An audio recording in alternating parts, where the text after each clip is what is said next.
What's up, nerds? Welcome back to live coverage of gameplay here at Mythic Championship VI. With me, Riley Knight. I've got the great pleasure to be joined by Eduardo Sajgalik, and we are heading down to the feature match area for our next round of competition.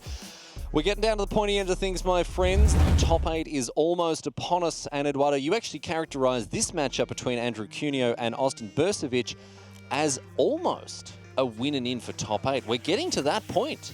Yeah, and Austin, already has 12 wins. Again, you heard it in the preview. The pairings might get weird as a lot of the top players face each other, a lot of draws. That's why I'm not saying it's guaranteed. I'd say, though, if Austin got another win, that's pretty much going to lock it up. And Cuneo getting another win would put him in excellent shape. All right, well, Golden Goose to kick things off for Bursavich, a great way to open the account from him. We've seen Cuneo do some extremely silly stuff with cards like Edgewall Innkeeper, but here it's actually Bursavich who is putting the pedal to the metal. Yeah, and on the play with Nissa, who shakes the world on turn 3. Yeah, this is going to be huge from him. And Cuneo, ooh, bit of a stinker here from Cuneo as he plays a Shepherd of the Flock on turn 2. I mean, that's just a 3-1. Yeah. That's just a Blade of the Sixth Pride. It's not doing too much here. Well, it's very similar to Paradise Druid because Cuneo is going to have pretty much no choice but to cast Conclave Tribunal on an if it came down. Now, that said, with Vraska, I kind of like this play from Austin. The line was, do I play Nissa who shakes the world, or do I simply get a Vraska down, get rid of the creature right away, keep the board clear? Well, there wasn't the mana, unfortunately. Fabled Passage allows it to tap. But I like this still. The Vraska is going to be a little bit of a problem, and then this is going to come down quickly. Also, we have access to Noxious Grasp in case some Edgewall Innkeeper silliness comes around. The thing is, we know that Cuneo obviously doesn't have a very good hand. We can have a look at it here, and you can see that a couple of Convoke cards and just lands is what he's all about right now. And as a result, Bursavich is in no hurry. He doesn't need to deploy his Nissa. He doesn't need to do anything that's going to put him at risk. He can actually play more conservatively. Slow and steady wins the race here because he knows that Cuneo isn't going to do any explosive, silly nonsense like we've seen in previous games. Exactly. And here, you can see the cost. Cuneo decided to spend his entire turn on making a 1/1 human because his board's presence is so low. And it makes sense to go wide rather than tall because Noxious Grasp, while it does kill any green or white creature, so you'd assume that card is good against the Selesnya Adventure deck. It kind of is, but what matters is going wide. It's not very good at stopping wide. Before the Sultai decks, the Sultai Food decks did play Massacre Girl in the main deck. That would have been an extremely good card, and we will see it post-sideboard. What matters here, though? Planeswalkers, Planeswalkers, Planeswalkers. The thing about Noxious Grasp is even if you use it to kill something like a Venerated Loxodon, you've still got to deal with the 5 1/1s that it's just turned into 2/2s. It's not at its best, even though it is just a Terminate in this matchup. It doesn't do its best work against a token deck that is looking to go so wide. Here now is Conclave Tribunal. That's going to take out this Oko, leaving just Vraska behind as a Planeswalker threat. But look, Bursavich's mana is still pretty good. Even with only 3 lands, he can still start deploying threats at a great rate of knots. And I like the position he's in. Cuneo is just trying to play catch-up. Yeah, as you mentioned here, Riley, look at that. The second Noxious Grasp opens so many options for Austin. Austin could simply just plus Vraska, pass the turn, keep the option of Vraska on a creature. The option of Noxious Grasp plus a food, or the option of 2 Noxious Grasp. By passing the turn here, there's just so many options open to Austin, but all Austin really wants to do down the line is get that Nissa who shakes the world onto the battlefield. So for 2 mana, going to create a food token here by the look of things. And then sacrifice it for a card. I like this. I think Bursavich does, if there's one thing he needs, it's extra mana, and he finds it off the top as well. So rewarded for that play. Still able to play a land, still able to cast that Noxious Grasp thanks to the Paradise Druid. I really like that play. I think that was very smart from Bursavich as he needs to continue to press the advantage by developing his mana. Here is Lovestruck Beast now as a 5/5. Yeah, I think he was 70-ish% to get to that land, so that play makes sense as a result. And worst case scenario, you are getting closer to your lands in general. So I like the not being too passive there and drawing a card. Noxious Grasp takes out the Lovestruck Beast, leaving Cuneo with just a 1/1. His hand does not look good. A pair of Venerated Loxodon. And yeah, that play, by the way, that play of killing the Lovestruck Beast here with Noxious Grasp rather than say Vraska's minus was to give the full breadth of options to Vraska Golgari Queen, because that way, you know, it sticks in play. You can continue destroying permanents. Your mana was a little constrained. Now it isn't, but you still have access to Noxious Grasp. You still have access to Vraska Golgari Queen. This is looking more and more Austin taking away. Look at Cuneo's face. He knows he's in trouble. He is going to take 3 from this Overgrown Tomb, which can still just tap to cast Noxious Grasp, but at a moment's notice. A little more mana here for a food. Going to sacrifice that for a card here. These food tokens doing their best clue impressions. And Bursavich buffering his life total, interacting on the board, and Cuneo kind of being left in his wake here, Eduardo. Yeah, and there's not much that Andrew Cuneo can do. One of the only ways to pull ahead here would be Edgewell Innkeeper plus a bunch of adventure creatures, but it's just not an option. And here, I mean, 2 1/1s and a soon-to-die 5/5 are not really going to cut it. No, I wouldn't be surprised to see Cuneo kind of hang up his boots on this game in the near future. Although a Venerated Loxodon is another way to continue to apply the pressure. I don't know that he's necessarily powering himself ahead with these sorts of plays, but he's definitely keeping himself in the game here at least. Yeah, it's just... I think it's kind of tragic, though, that people are putting Noxious Grasp to deal with Oko, Thief of Crowns, and Nissa, and then like you're playing Selesnya Adventures right into it. But again, it is a card that looks particularly good, but the fact of the matter is Andrew Cuneo is trying to go wide. However, the draw this game really didn't cooperate. It was slow, it wasn't going wide, it was going tall, which is exactly what you don't want to do against Sultai Food. And these Planeswalkers, I mean, Vraska's Golgari Queen is going towards the ultimate, but even if it doesn't get there and Andrew Cuneo draws a Miracle Conclave Tribunal, let's not kid ourselves here. Hydroid Krasis is coming down. Yeah, for $500,000 or whatever. Yeah, it's just so much mana being dumped into this stupid Jellyfish Hydra Beast. 10-10 Flying Trampler, 5 cards off the top. Bursavich, I mean, this one, he is so firmly in control of this game, you're not going to believe it. He's got 6 cards in hand, 8 cards in hand, however many it is, and Cuneo with just a Venerated Loxodon to play with. And now he's taking a stack of damage as well. This Forest is going to rumble in for 3. Maybe the Paradise Druid can get in on the action as well. Technically, then this is at... well, yeah, technically it's at 7. But yeah, the Vraska Golgari Queen hasn't been used this turn, so we're going towards an ultimate, and... I mean, maybe we don't need it. Honestly, like, you can almost... No, just use it as a board control tool. I don't think he needs the extra help from the emblem to get across the line here. We're going to see an attack now, or maybe yes, an attack for 5. Yeah, and soon to come an attack for 10. Oh, and just even more stuff to add to the board as well. There's no fear of sweepers here from Cuneo. Draws a card, and that's going to be that. Pack him up. Go to game number 2. Very convincing win from Austin Bursavich, who continues his dominance at this tournament at 12-1. He is 1 game win away, Eduardo, from becoming, I mean, more or less locking up a slot in the top 8. We don't know exactly how the numbers are going to shake out, but even if it's not locked up, we're close enough. I'd say 13 wins is a mathematical lock. Is that right? Yeah, I'd say like 12. Sometimes you get into weird pairing situations you can't draw, but 39 points. From all reasonable perspectives, it's she's a lock. There we go. All right, my friends, we're going to take a quick break, get set up for game number 2. We hope you'll stay with us as live coverage of Mythic Championship 6 continues. Stay with us. We'll be back after this.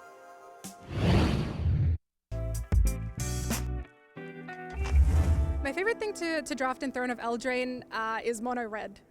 We saw Seth Manfield's preview where it was like, take all the 7 dwarves, and I am absolutely taking each and every one of those 7 dwarves. I mostly enjoy winning games of Magic the Gathering, so I'm trying to stay open and I draft a good deck to do so. All right, my favorite thing to do in Throne of Eldraine draft is probably mono black. You just get all the value, you get to do the food synergies, you get to play powerful hybrid cards and just kind of grind people out with like Forever Youngs and other recursion from your graveyard, while you get to also have the best removal with like, you know, bake into a pie and get to, you know, tasty pie, but also sometimes you get Witch's Oven plus the cat, Cauldron Familiar, and you can keep looping those. It's just sweet and lots of value and grindy games. It's pretty fun. My favorite thing to do in Throne of Eldraine is drafting aggro non-humans. My favorite thing to do in Throne of Eldraine draft is opening a pack and see which are the best green cards. And that usually happens with me first picking a Fierce Witch Stalker. I believe almost all my drafts have been green. I've involved green in somehow. Fierce Witch Stalker and Automuscle are just big overperformer. Also Marleaf Rider, the combo Marleaf Rider plus a food token and an Automuscle, just killing 2 creatures on turn 4. It's pretty great, and this is exactly what I want to do. Well, I love when I finish in monocolor deck with a lot of Damantum cards. So that's really fun for sure. I like mono-green aggro decks.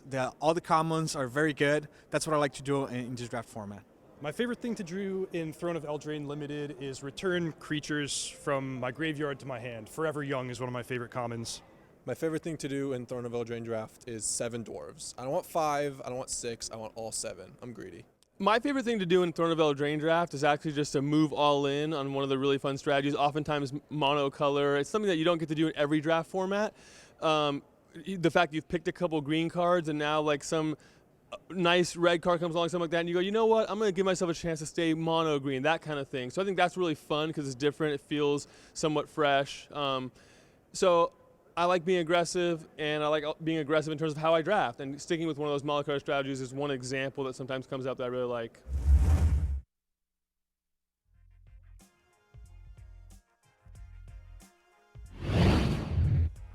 Welcome back to live coverage of Mythic Championship VI. You're in the booth with me, Riley Knight, joined by Eduardo Sajgalic, and we're going to head over to a back table while our front table is getting ready for their game number 2.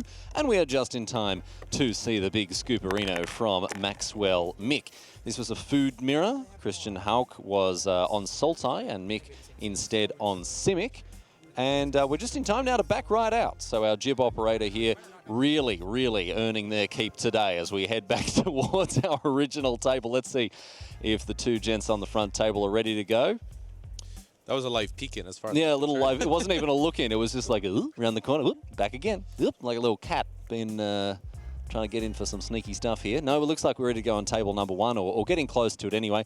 Gives us a chance to discuss the sideboards of these 2 players. Cuneo has got, some real weird ones. I mean, we got some real readers in the sideboard of Andrew Cuneo. Gideon Blackblade is up and about again. Haven't seen that fella for a long time. We've got Eternal Eketra for some extra oomph in the late game. But what is Apostle of Purifying Light? What is this magic card? It was the stalwart of the first round Cuneo played in Standard. 2-1 protection from black. It has some other text. It was not relevant. You can exile cards from a graveyard? Yeah, it's 2-mana exile target card. Yeah, so just 2-mana exile target flavor text or whatever there. But look, I don't know if that card's going to be super relevant in this situation. It does block zombie tokens from it's not coming Austin Bursavich. There's not really any reason to bring that one in, but still an interesting piece of technology. Yeah, it was very instrumental against like the Rakdos Knight decks, so essentially the decks that were trying to beat Noxus Grasp. And Aethergust, since, well, that's mostly the black aggressive ones. But we'll probably see something like Conclave Tribunal. Gideon Blackblade, I don't think so much, even on the play, because the issue with it is it runs into Vraska a little too cleanly. Yeah. And that's a good point. Even then, like, the Elves come out, the Planeswalkers have too much loyalty. So Questing Beast, though, something we'll probably see coming in, and Veil of Summer as well. But Cuneo I think, down to 6 here by the look of it, Eduardo. But I think Cuneo's plan post-board is mostly stay the same and aggressively mulligan to a go-wide board, and that's kind of it. The scariest card from Austin, is Massacre Girl. And the fact that you can get that more easily with Once Upon a Time, if you see Massacre Girl hit the table from Austin, it's probably going to be quite devastating. Cuneo finds an Edgewall Innkeeper from Once Upon a Time, and he may indeed play it turn 1. We've seen him do some absolutely ridiculous stuff with this card throughout the day. 4 copies of it on the table at one point when he was really slamming and jamming. But the first one, I mean, and this is the key thing about this card, especially on the play, it comes down before you've got any chance to interact with it as an opponent. Right, that's why you see it on turn 1. Normally you wait till turn 2, but Cuneo has 5 white cards. Yep. Not a planes. We're going to see a heartbreaking moment here, even with Fairy Guidemother, even with Shepherd of the Flock. Unfortunately, Cuneo, after having taken that mulligan, is unable to do anything with his Innkeeper. Bursavich playing on easy mode here. Cuneo picks up another Forest, but again, 5 white cards means that he cannot do anything. This is heartbreaking for Cuneo. I mean, we'd also had a game with 4 Edgewall Innkeepers, so, you know, swings and roundabouts. That is true. I mean, you know, you win some, you lose some, and Cuneo now finds a once upon a time. This is, I mean, if he can find an untapped white source, it's going to be a very different kettle of fish here. And it's Temple Garden. All right, okay. This means the rebuilding process can begin, and it's going to be accelerated, Eduardo, by that Edgewall innkeeper. Yeah, the main issue, though, here is there was no noxious grass so far. You know there's none because Austin Bursavich would have played it in that spot. You kill it straight away. You kill that thing on site. Edgewall innkeeper is too good to let live. Right, so you know that something else is coming. It's a Planeswalker, and it's potentially a Vraska Golgari Queen. At least we get to draw a card, but I just don't think that Andrew has time. If Andrew Cuneo had that white source from the start... Oh, he'd be firing on all cylinders. Yeah, those would have been a bunch of Loxodon. Loxodon's coming down, Unbreakable Formation, Massacre Girl wouldn't have been able to do much, but here... Oh, wow. Oh, it's even better. It's even better than Vraska. It's Wicked Wolf, because that Vraska would have left itself open to the Fairy Guidemother. However, here, Wicked Wolf eating up that Edgewall innkeeper. Shouldn't let wolves into an inn. I've always said this. Don't let wolves into public ale houses. It's not a good business policy. Here is a flower now for Cuneo. These white cards are beginning to become unlocked in his hand, but Eduardo, it may be too little too late. Right, and this turn specifically, Andrew Cuneo could have had the option to play the Loxodon by drawing a land straight up, but just can't because it was a Flower Flourish. So Andrew Cuneo here probably is going to set up for the best possible Loxodon, since, I mean, it's possible to play Conclave Tribunal, but I just don't think you mind the Wicked Wolf in front of you so much now. So I kind of like this play of, well, look, I just got to deploy my Fret. And Conclave Tribunal is a nice, neat answer to a card like Wicked Wolf, which leans very heavily on its indestructible ability in order to stay alive. So I like it as an answer, but again here, Cuneo a little more developed in pressuring his, a little bit more interested in developing his board, pressuring his opponent here, and as a result we see the Shepherd of the Flock come down, once again impersonating a Blade of the Sixth Pride. Over to Bursavich now, whose hand is looking pretty good. We can have a quick peek at what's going on there. Vraska Golgari Queen. We know Massacre Girl is going to overperform in this deck. But right now, a bit of a liability to play it with his own Wicked Wolf. It's possible to play... If Austin actually knew Cuneo's hand, this would be a really good spot for it. Simply because like it stops the Loxodons from coming down. Because without... Otherwise... the board gets larger and it's much harder, and that's why you see that block from Cuneo. Cuneo's fine with having a 2/2 flyer, but the problem is with these Sultai decks, you have the pick of the litter here. Well, there's no block. You could go Massacre Girl. There's a block. Something else is coming down. So here's the Goose now making a food token, and then Bursavich going to play Vraska. May sacrifice that food for life or for life in a card. We've seen him do it before. Or just kill the Fairy Guidemother. Nope. Okay, I like this play. Continue to keep the cards flowing. Bursavich, he's been on a hot streak, and that doesn't look to be ending right now. Yeah. And here there is the option, you know, Austin is doing this because there is an option for Conclave Tribunal, but you're absolutely fine for one-for-one trades at this point of the game because you're just going to go way over the top with the cards that are left in your hand. How many cards do you have? 5. There you go, 5. Actually, wait, that's way more because we have Hydroid Crisis. Cuneo, double Venerated Loxodon, Unbreakable Formation, and Conclave Tribunal. Great with whiteboards, but we don't have much there. No, indeed not. So here's the Conclave Tribunal. That's going to take care of Vraska. And then passes the turn. So a slower turn here for Cuneo, looking to manage the board a little bit. But with his opponent on 17 and no real clock, I think Bursavich is in a prime position here. Yeah, pretty much can... it's essentially, yeah, I mean, Austin is in such a good position here that the idea would be to not even do a Crisis for X = 4. We can wait a turn by deploying an Oko, making a food. Next turn, with the land we have that Austin has access to, that's going to be X = 6, drawing an extra card. So there's a Loxodon. It's going to put a +1/+1 counter on the Guidemother. And Cuneo ships. You can see in hand he's got that March of the Multitudes, which will combo well with the second copy of Venerated Loxodon he has, and indeed, of course, that Unbreakable Formation. But he's playing from behind, and Selesnya, the Selesnya Adventures deck, I mean, it's a very robust deck. It's got a powerful, proactive game plan. I haven't seen it do impressive stuff while playing from behind, Eduardo. I mean, that's going to have to be it. Cuneo's going to have to find a way to essentially play that March of the Multitudes, but not into Massacre Girl, but around it. And with the ability to do March at end step and then combine it with a combination of Unbreakable Formation and Venerated Loxodon on hand, that could happen.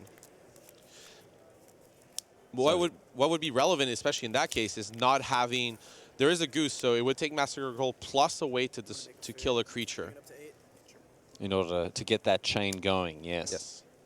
Yeah, because once one of them dies, they all go away. Yeah, of course. It is, as it says on the card, a massacre. All right. 6 cards in hand.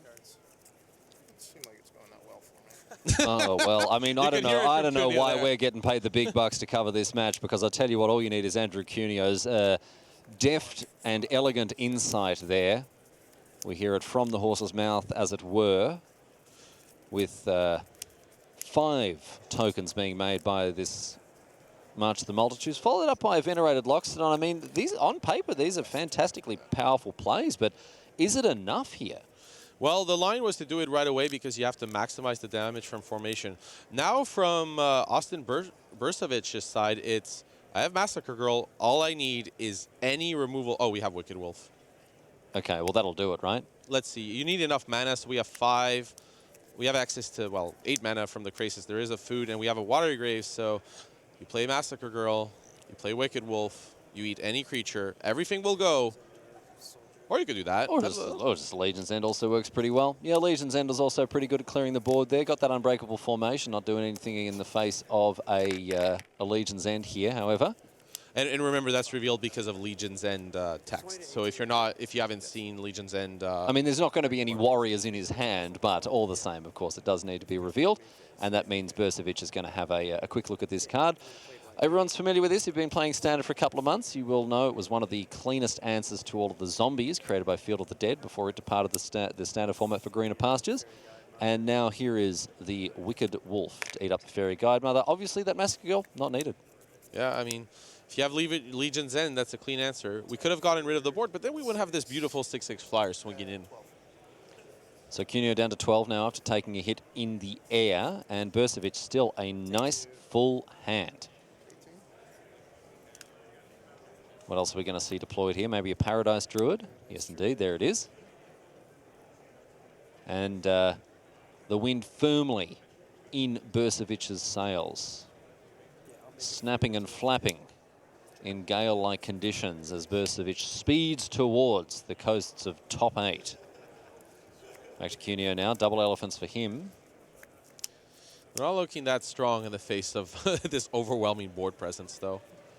No, I mean, he's done his best to stay in this one, but it's slowly but surely slipping out of his grasp. The incremental advantage provided by Oko, provided by that copy of Hydroid Krasis, curving it into cards like Wicked Wolf and what have you. That Legion's End doing good work as well. Cuneo finding a Shepherd of the Flock for his turn. Does that help any? Not really. And part of that was that Cuneo obviously had to deal more damage, so that's why you saw the main phase March of the Multitudes. Even though it walked into Legion's End and a potential Massacre Girl, Cuneo just needed that, like, such a large board presence, and that's why you saw that play rather than sacrificing some damage for a larger one. He just needed to make things, like, larger. Big attacks now with the Unbreakable Formation powering up these Venerated Loxodon. Going to go both at Oko, but the Goose jumps in the way of one of these elephants, meaning that Oko takes 5. They've both got Vigilance and, of course, Indestructible after the Unbreakable Formation. Very important card in these white-based creature decks. Prevents you from being blown out by sweepers and also just pushes through a bunch of damage when the board is stalled out. Yeah, the reason we've seen this card see a little more play in Constructed is really that. Oh, but while I see that interesting play. So here's Conclave Tribunal bounced by the Shepherd of the Flock, and it's actually this time going to go after the Conclave Tribunal. So Cuneo deciding that the Tribunal is better served putting away the Krasis than the Frasca. That's a really nice interaction. You can get rid of a Krasis and then bounce it. You could do it the other way around, which is even more powerful. Yeah, of course. Because you usher to safety, the Krasis comes back to 0/0 and get a Vraska. But yeah, here, not looking great for Cuneo. No, after a second, Oko elks another creature in order to push through lethal. It looks like Austin Bursavich may very well be our first top 8 contender at Mythic Championship 6. He has put together a hell of a run at X and 1. And Eduardo, while it may not be 100%, we are very much anticipating this bloke to be making a Sunday appearance. Yeah, well, 13-1 is quite the record. It really, really is indeed. So congratulations to Austin Bursavich. It's not over for Cuneo, though. He can still dig in and see how fortune favours him as we continue. We're going to move back over to our back table. We got a very, very brief peek at what was going on between Hulk and Mick here. Christian Hulk, the MPL superstar on the left-hand side of the table. And Maxwell Mick is also on Food. Hulk on Sultai, Mick on Simic. I was very confused with him. Oh, of course. Going to get things set up and underway as these players look to have just started their next game. I would imagine this is game 3, unless that was the longest series of mulligan decisions we've ever seen in the history of Magic. Oh, I've seen some long mulligan decisions in my day. Oh, yeah? Oh, yeah. Oh, yeah. You betcha. Correct. I like the story of somebody who mulliganed to 1 and 1 on turn 2. Wow, that's I mean, when you listen to that story, Yeah, you know exactly what the card is. But yeah, I don't know what the card is, mate. What is the card? Bazaar Baghdad. Oh, sure. Okay, yeah. We're playing Grandpa Grandma Magic with stuff like that, stories like that. That's a story from the olden days. Here's Oko.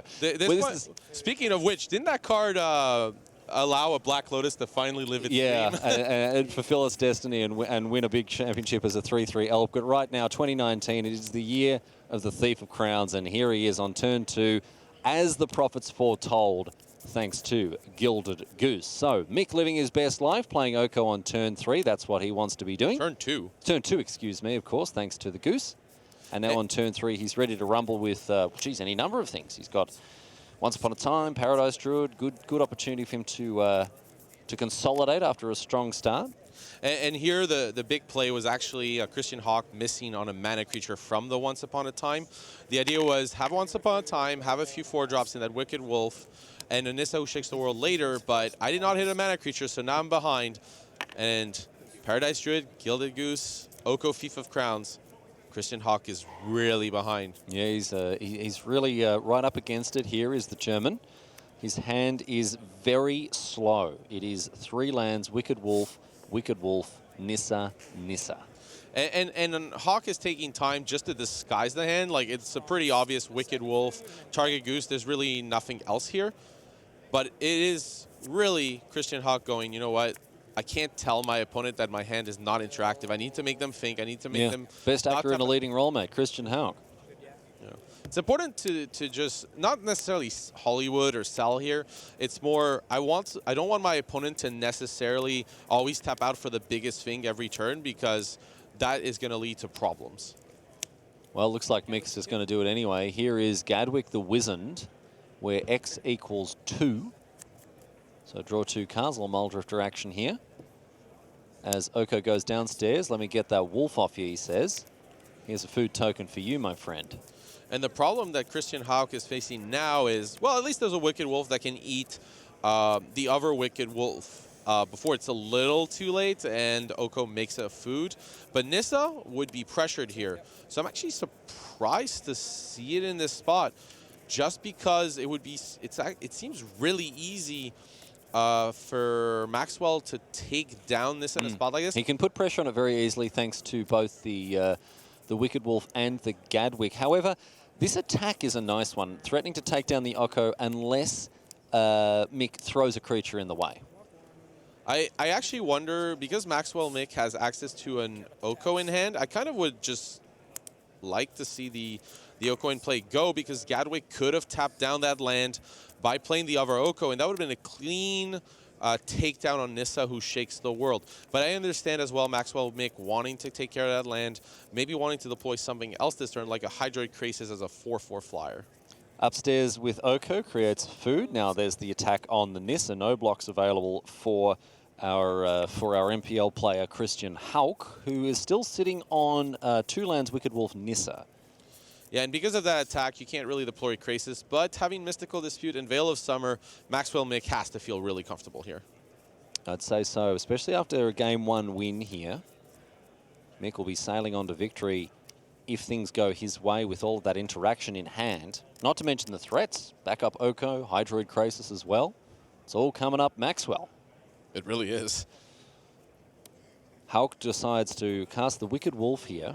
Now that can go after the Paradise Druid, but no, it's not even going to hit the battlefield after a Mystical Dispute takes care of the Wolferino. Back to Mick now. Gets to untap. Can deploy a Krasis if he so chooses, or can hold up that Veil of Summer, maybe play a Gilded Goose. What do you like here? I like Krasis for X equals 4, make a food, attack with Wicked Wolf, and keep up Veil of Summer. Looks like Mick may actually agree with your assessment there, as we see the pretty, that's the sweet spot, right? The classic Hydroid Krasis caster for X equals 4. You get your value, your 2 cards, you get a very respectable threat in the air.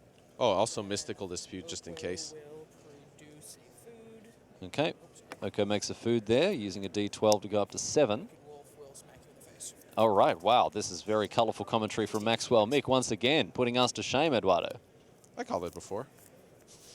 However, jokes aside, I think Hawk here, drawing that Hydroid Krasis, that's kind of have to be the line. You're going to need a lot more cards to battle this board, but the Mystical Dispute off the top from Maxwell Mick is going to be really brutal here because it's going to mean a dominant board presence is maintained.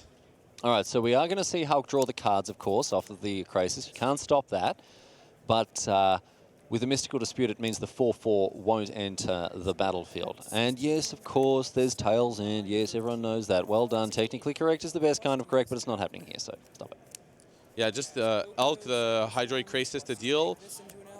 Just maximize the damage. And also maximize the pace of play. Maxwell Mick is just playing at absolute lightning speed here, and Hulk has no choice other than to concede to this enormous attack that Mick pulled together. He went from strength to strength, this chap, and never really looked to stop his onslaught. That was a blink and you'll miss it affair, Eduardo. Yeah, and it came down to 2 things. Turn 2 Oko from Max, no mana creature from Hulk.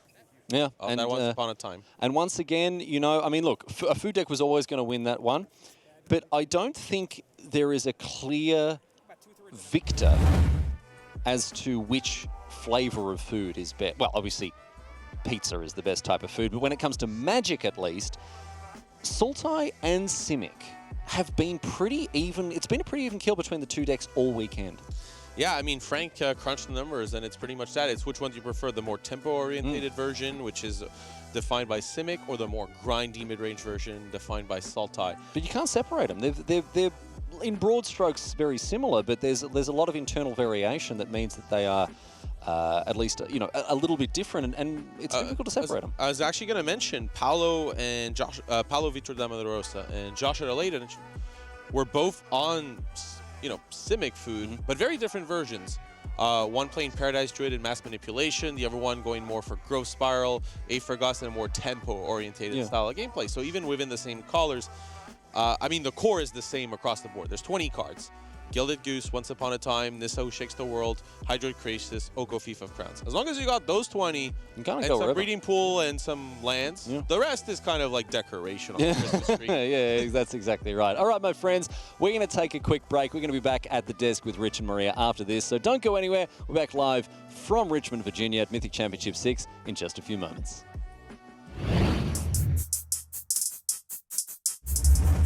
So the thing when you're playing a mirror match, you need to identify what's important in the matchup. Like, practice obviously helps, but it's about not only like the micro interactions where the tactical scenarios, but also strategic things.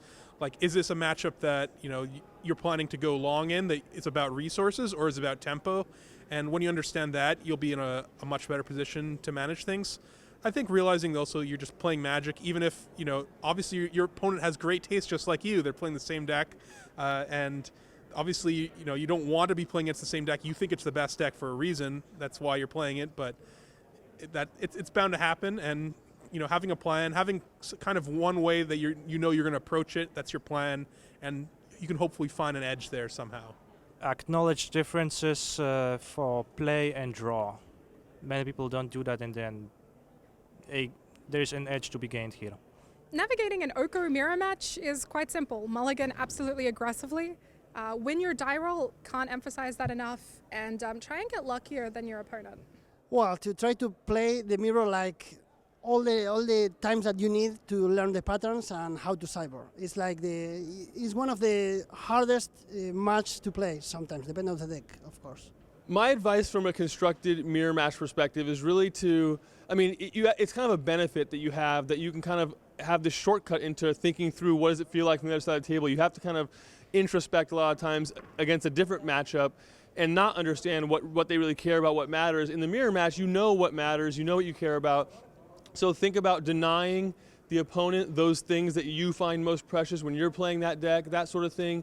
So in some ways, it's actually can be a little bit easier. It's a little bit daunting at first. You think, oh, well, I'm going to have no one to blame but myself if I lose because it's a mirror match. On the other hand, I think you've got some natural location for some insight, given that you know how this deck operates, you know what the important moving pieces are, and you should know how to attack that strategy.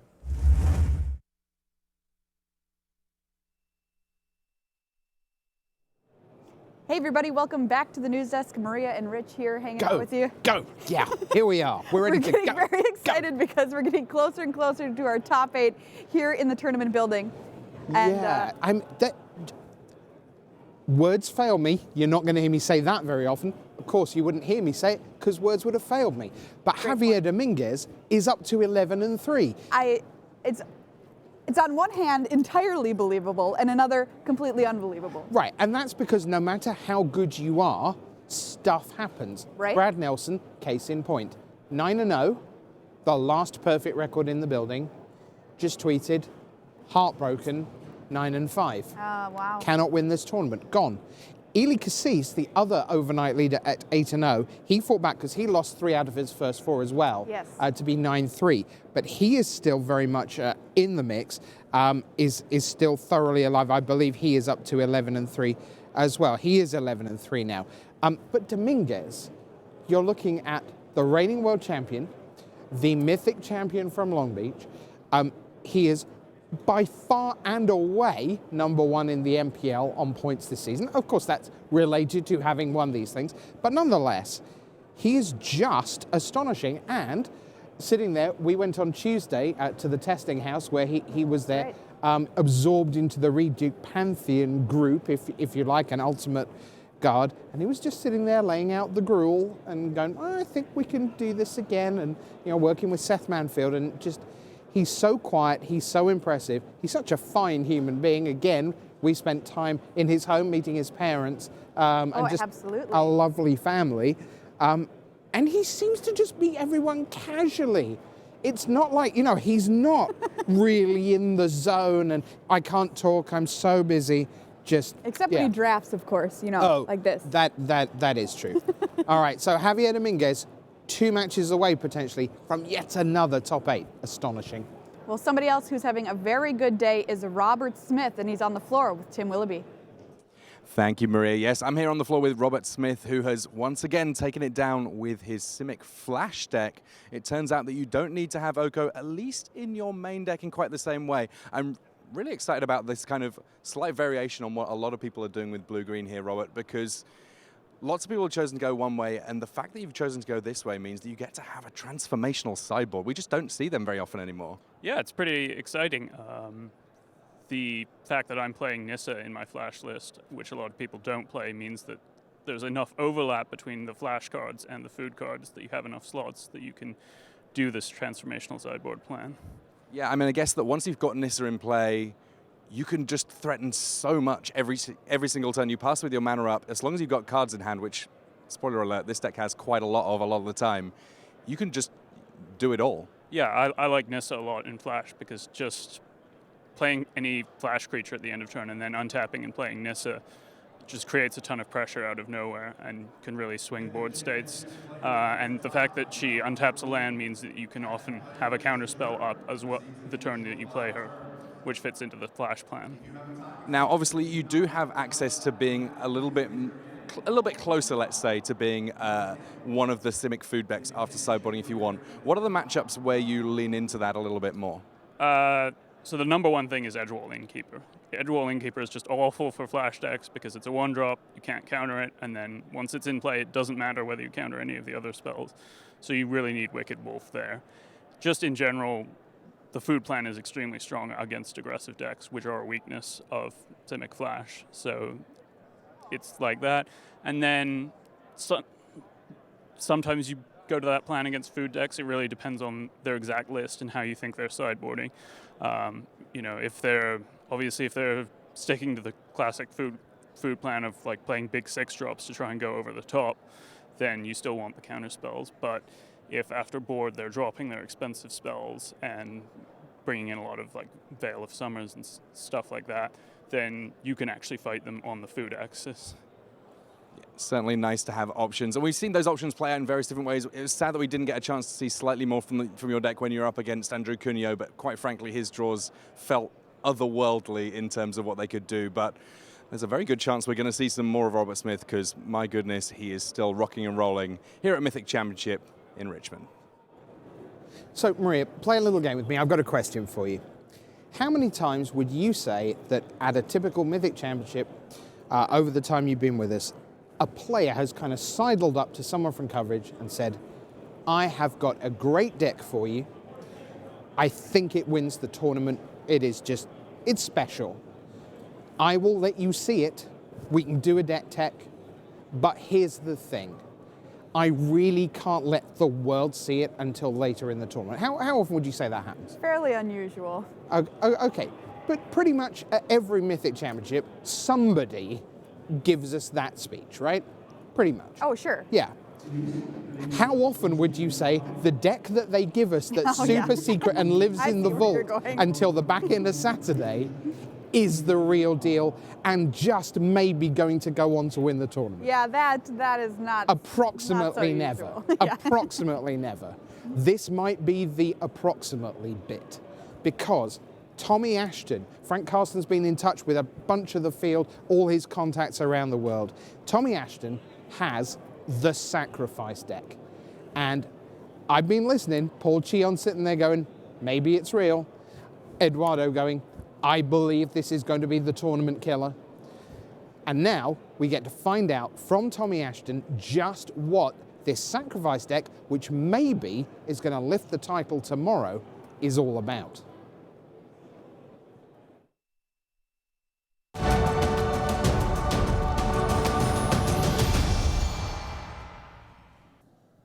I'm here at Mythic Championship VI with Tommy ASHTON. Now, Tommy, you've been working away in the kitchen, my friend. You got a real spicy one for us here. It's not human food, however.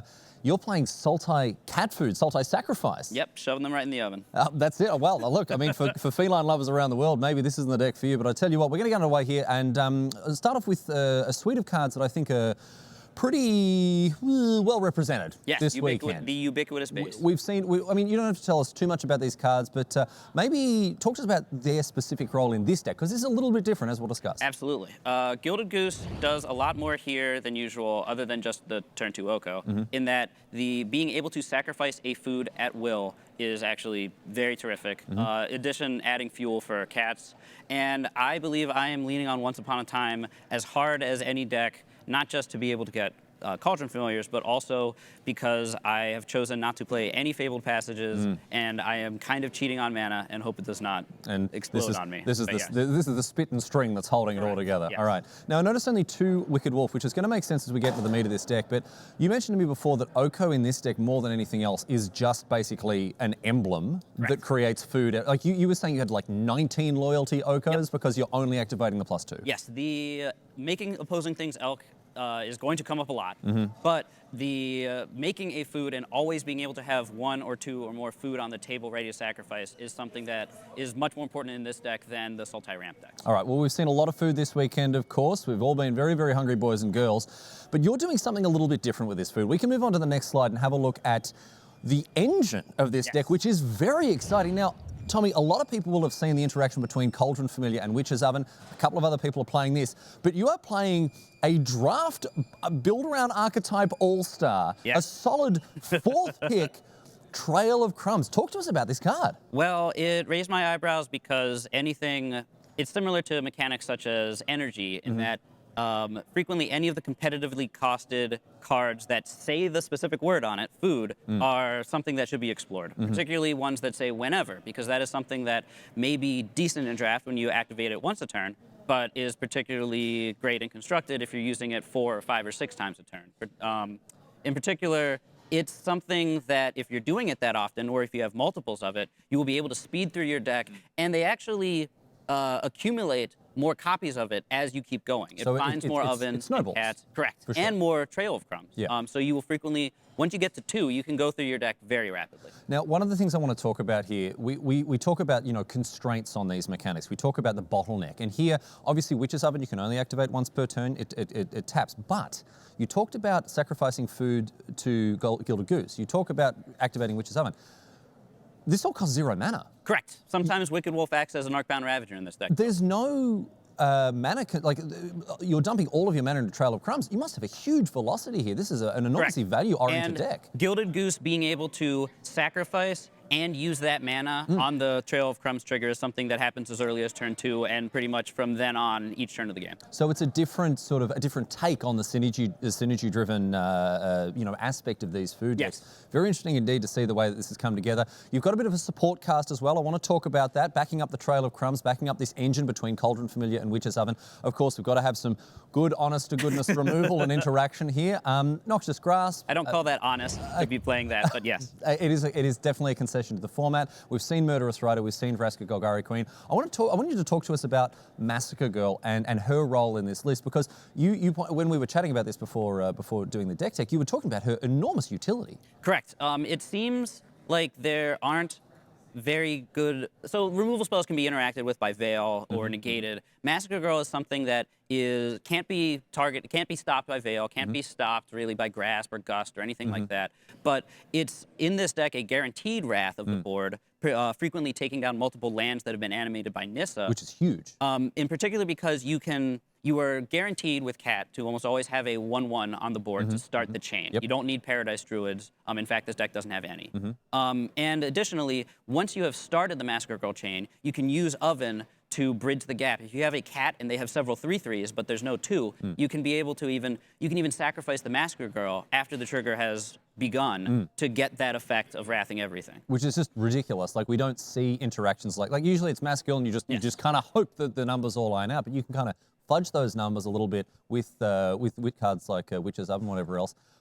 Murderous Rider also plays an important role with its bottom of the library clause. You mentioned its interaction with Trail of Crumbs. It uses the text on that in a way that text is invisible in almost every other, or a hindrance. Yes. In this case, the break in case of emergency ultimate of the deck is that with 2 or 3 Trail of Crumbs, you can be going through your deck very quickly, and the end game is to loop Murderous Rider, to use it on something, play it, sacrifice it to the bottom, sacrifice a food, reveal it again, and keep going and looping those until they have no planeswalkers, no creatures, they have no artifacts because those have become elk, etc. And this is the other thing about this card. When you get to the late game, you think, losing 2 life. Well, no, you're on like 100 billion life anyway. So this is a deck that is full of all of these intricately locking pieces, these mechanisms, and it's super creative and super sweet. So thanks. I mean, I know that you and a couple of your friends have been working on this list. Not all of them came to the tournament with it, but do you want to tell us a little bit about the brewing process? Yes, absolutely. So it seemed like about a week ago, other people online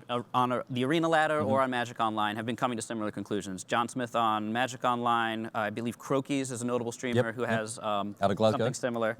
And I think people are recognizing how good Trail of Crumbs is. Yeah. And this was just using a team of, I got to lean on several Pro Tour winners and et cetera, to be able to take what was, I have this idea for an engine and figure out, okay, these are the non-engine cards that are good in it. These are the different angles that we hadn't seen before. And develop it. Look, I'm very excited to see how it goes. We've got to cover off the lands, of course, very quickly. You said you were sort of playing a bit loosey-goosey with the mana base here, but one card I want to ask about is Castle Loch Thwain. If you're if you're already have this velocity, if you've already got Trail of Crumbs to burn through your library, is Castle Lochthwain a particularly useful engine piece here? So one thing that's important is that this deck doesn't have 5-drop Nissa, doesn't have Hydroid Krasis. So frequently it's not spending all its mana on the last card it plays, like with Krasis.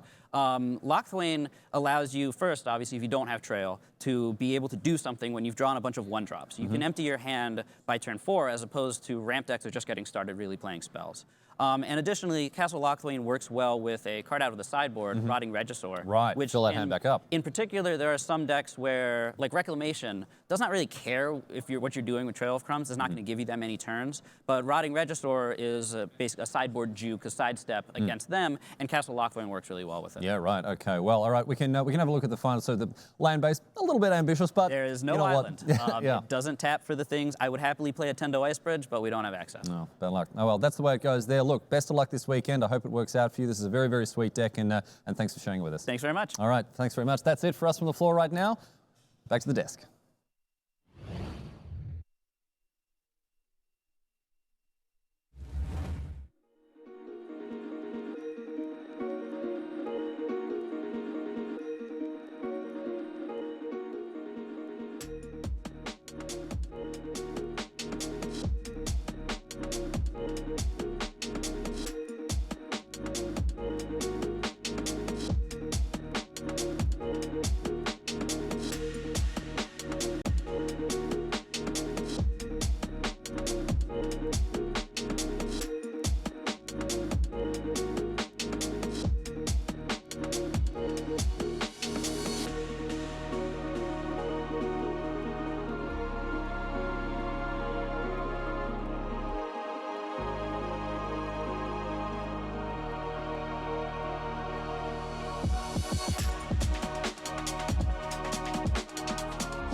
All right, Maria, give me some scores, please, if you would. All right, well, the big one, Rich, Austin Bursavich has won his round, advancing to 13-1, and we believe that is That has to be it. For top 8. That has to be it. Congratulations, Dawson. You are not going to get 8 people above 13-1. He gets to play King and Queen Maker now, potentially, as in the last couple of rounds he could choose not to play. Right. Rocking that Sultai Food list as well, which has been one of the talks of the tournament. Paulo Vitor Damaderosa losing to Louis Del Tour, Louis Del Tour advancing to 12-2. Paulo Vitor Damaderosa falls to 11-3. Right, but all the 11-3s, we've been saying it all along, still the destiny is in their own hands. They win in 15 to get to 12-3. Then even if they have to play and there's no intentional draws in there, they play, they win again, they get to 13 wins. That is enough. So who else do we have on 11-3? 11-3, we also have Eli Cassis winning his round. Right, so having gone 8-0 to 9-3, What a sweat. Roller coaster, back up to 11-3. So again, destiny's own hands. Boya Munoz as well from Spain was 8th at Grand Prix Birmingham this year. First Mythic Championship start for him, 22-year-old from Spain. Wow. Outstanding job for him. Sebastian Pozzo, the constructed master from 2016-17, he's 11-3. All right, Andrew Cuneo, of course, losing to Bursavich, also on 11-3 right now. Right, and we've already tagged this developing story of the world champion, Javier Dominguez, making it in. Now, earlier this week, Maria and I had a great chance to go out to an astonishing property which contained an astonishing group of players. It wasn't just Team Ultimate Guard, it wasn't just Team KMC Genesis as they were once or future known, it was also Seth Manfield, Javier Dominguez. And by the time we counted them all up, turned out in one room there were 5 world champions.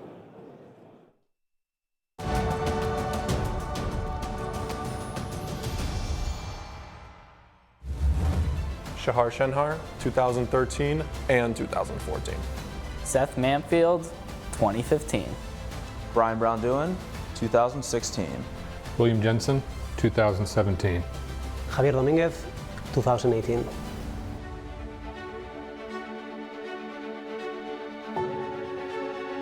Being a world champion is very special compared to winning a different tournament because, at least for a small period of time, you get to make the valid claim that you are the best in the world. Something that means something even beyond the scope of Magic. Like, you can tell somebody who doesn't know anything about Magic, like, I'm a Magic World Championship champion, and that'll mean something to them. If you achieve the world champion status, it's kind of with you for the rest of your life, right? There's only one in a given year, and so I look at it as the most prestigious event in Magic. Winning the World Championship is definitely the hardest tournament you have every year. You have to get through all the best players in the world, and every match is definitely a super hard match. It's really tough. A lot of tournaments you're like, okay, I'll get a couple rounds where maybe there's like a breather, like a good matchup for me, or something like that, but that is just never going to be the case at the World Championship, where it's like, all right, I'm 0-3, but my opponent is like, this Hall of Fame level player. It is really tough because you're never going to get anything for free. If you're asking me, it's pretty easy to win the World Championship. The first time that I thought I might be able to win a world championship was probably like 1995. As for when I thought I would win that specific iteration of it, once I knew, I'm going to be just honest, once I knew that I was going to get to go play the tournament in Boston, in my hometown, and my family was going to be there, I tried really, really hard, and I thought I had a really good chance. The world championship that I won was the first world championship that I played in. So I was just kind of looking not to embarrass myself. It really wasn't until a few rounds into the event where I was like, all right, I 3-0'd my draft, like I'm in the running here. All right, I won again. Oh, oops, like I kept winning. Now I had set the expectations, like as you go through a tournament, the expectations can just change dramatically. The first time I allowed myself to think that I might win this thing was in 2013 when I'm playing Reed Duke in the finals and he just mulliganed to 4. That is when I felt that I'm going to win. That was the first time I felt I was going to win. My hand was good and he's on a multi-4. It's game 5 in the finals. I think the first time I allowed myself to think that was when I made the top 4 of the tournament.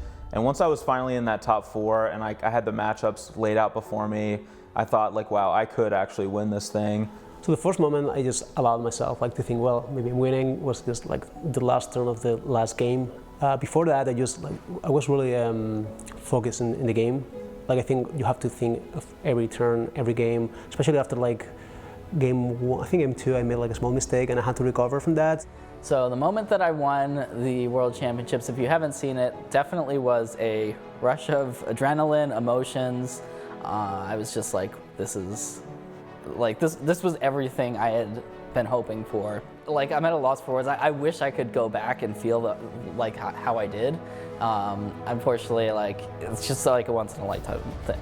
When I won that event, I was already kind of feeling it. My heart was beating super hard. During that entire multi-4 in game 5 in the finals, it was just so incredible. It's hard to explain and put into words, but it was just exhilarating. and my heart was beating really fast, and I can hear like people even on the other side just kind of like going like, oh my God, he's about to do it. The next year was a little bit different. I was playing against Patrick Chapin, and the games were a little bit less close, and it was less of a sweat. It wasn't necessarily his play, but he was like unloosening his tie. I felt that I was going to win when that happened.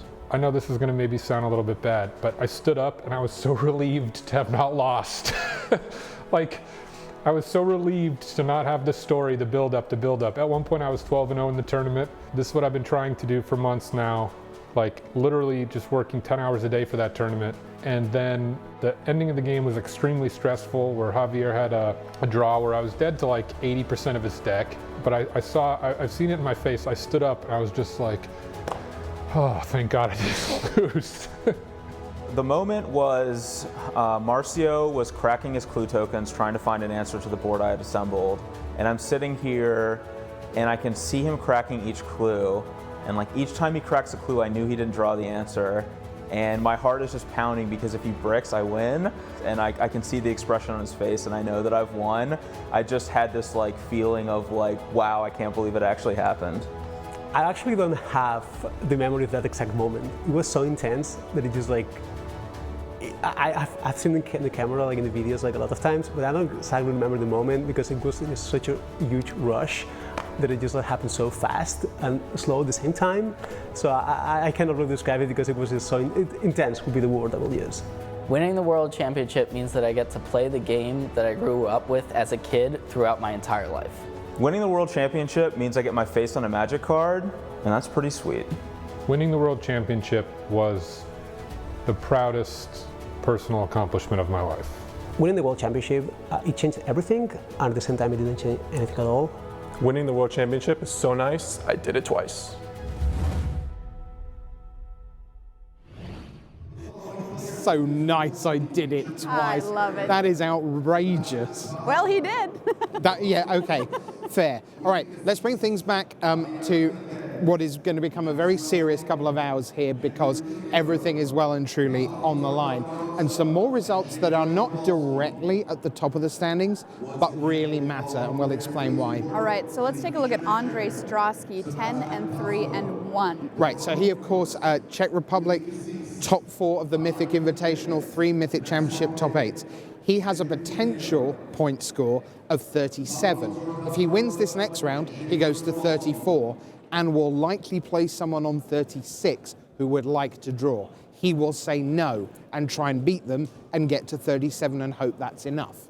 All right, we also have Elliot Bousseau, who is at 10-2-2, which is not a record I normally read out on the show. Absolutely, 2 draws, and generally that's because your deck isn't that great and you're falling really behind the curve, and it's much more like 5-5-2 Exactly. is the kind of record we see that. But here, 10-2-2, 30 points for the 10 wins, 2 points for the 2 draws, so he has a potential record of 38. But the same thing applies as for Strasky. He wins this next round, he gets to 35, nowhere near enough.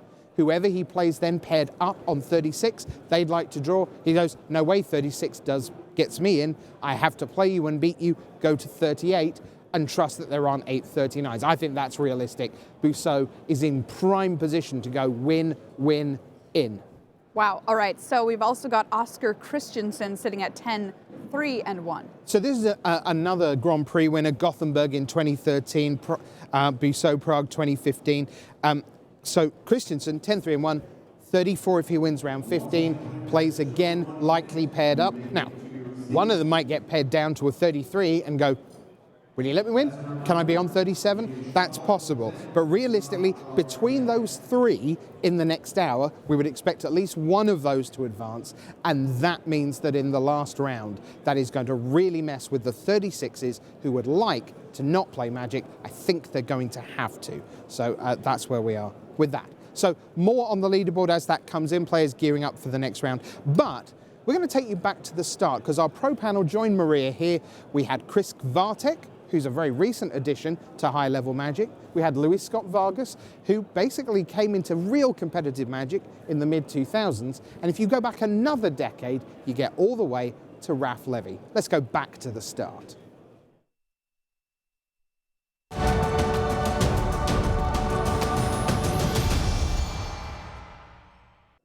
Hey everybody, welcome back to our pro panel, and we're going to talk about kind of 3 different generations of Magic, if you will, and the start of some fabulous careers. We're going to start with you, Raph Levy. Tell me about when you started to first achieve success in Magic. It was the mid-90s. It was a whole different world back then. Yeah, TV was black and white, no internet, like... Uphill to school both ways in the snow, right? Yeah, well, the TV was in color. There was no internet, or like, the internet was very limited. It was something people heard about. That's when it started. And yeah, I didn't even know internet existed. When I actually started playing Magic, that was in 94, 95. I was like 13, and that was just another game. I was playing chess, I was playing video games. It was just another game. And I started playing competitively about 2 or 3 years later, because I wanted to prove myself to like older people, maybe the 15, 17-year-olds. And I could show that I could play the game, and I was beating them, and that was like really, that made me feel good. So, and then I played more tournaments, and I won more tournaments, and then I played regionals, I qualified for nationals. Then I played nationals, I qualified for worlds. And then when I qualified for worlds, I made top 4, and then I never left, and that was in '98. So, since then, a lot of things happen. Like TVs are like this now, and before they were like, and it's a different world. What would you say is the biggest difference now to back then in the game of Magic as a whole? Internet. Really? Like I know it might sound a little weird because most people didn't know Magic before the internet, but back then, when you built a deck, that was your deck. No one else in the world had your deck, and you would go to a tournament, and people would read your card because they didn't know what they did, and they were like, "Oh, what is he trying to achieve with this deck? Is that combination even works? Does that even work? Oh, okay." And then you play something else. You play a card, and like, "Oh wow, I didn't see that one coming." You never see that anymore. Are you nostalgic for that? Do you miss those days? I think these were exciting days for Magic. It's very different now. It's a different game, but that was something that was very exciting. Like bringing something new to the table, something really surprising. That was great. And Luis, I'll talk to you next because your rise to fame was in the mid-2000s.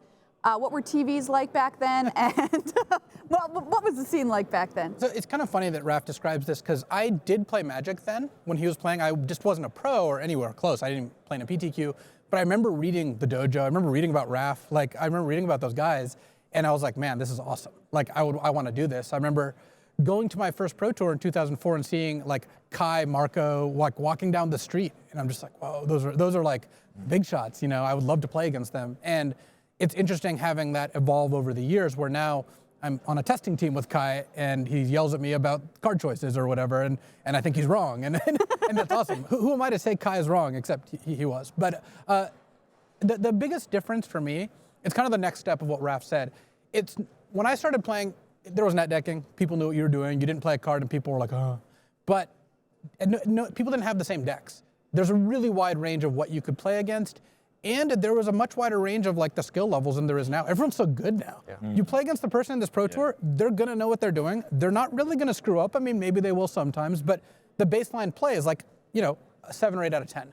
It used to be that you could literally play against someone and they could be excellent or they could be really not excellent, and it's because the information was not so widespread. There really weren't articles.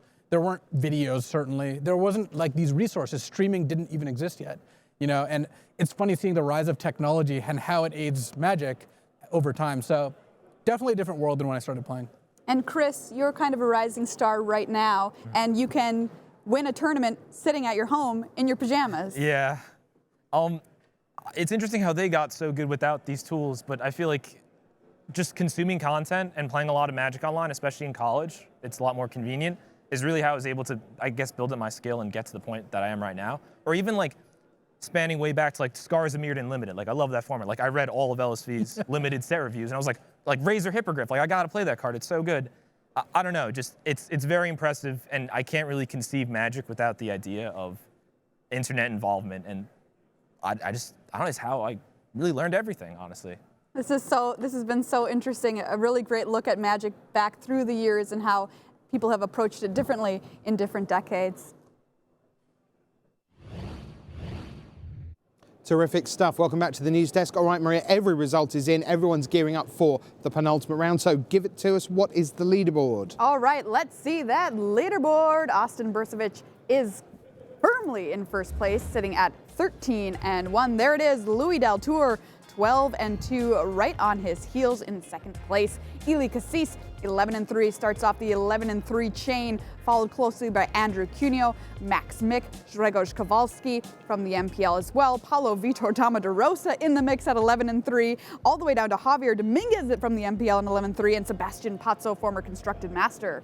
And then we have our three players that we've just highlighted on the assorted amounts of draws. Busso in 12th, Christensen 13, Stransky 14. By our reckoning, there are a maximum, because we're not quite sure about the three players with draws, a maximum of 14 players who still control their own fate here in this tournament. But you know what? Depending how pairings pan out over the next couple of hours, some of those 10-4s who are in tie-break order might be in the mix.